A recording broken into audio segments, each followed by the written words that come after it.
Fabbriche chiuse e meno tir sulle strade. Se la crisi sta producendo effetti preoccupanti su economia e occupazione, i vantaggi sul piano ambientale invece si sentono tutti. L'aria è più pulita.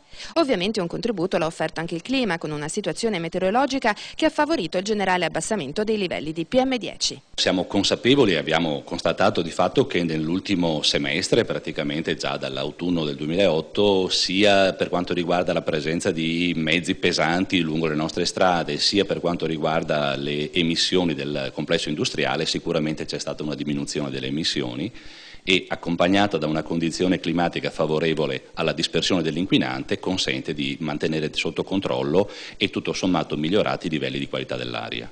Nel complesso dunque il 2008 si è rivelato un anno migliore rispetto ai precedenti e zone in genere compromesse come il Parco della Bissuola a Mestre e Saccafisola in Laguna sono sempre rimaste al di sotto della soglia di sforamento. Via Circonvallazione, una delle strade più trafficate, invece ha superato i limiti di legge, i 40 microgrammi per metro cubo, ma di poco. Entro il 2010, tra l'altro, secondo una direttiva europea, i limiti verranno abbassati da 43 microgrammi a 40 e quindi occorrerà mantenere alta la guardia, soprattutto nei confronti degli NO2, i prodotti dei processi di combustione precursori del particolato.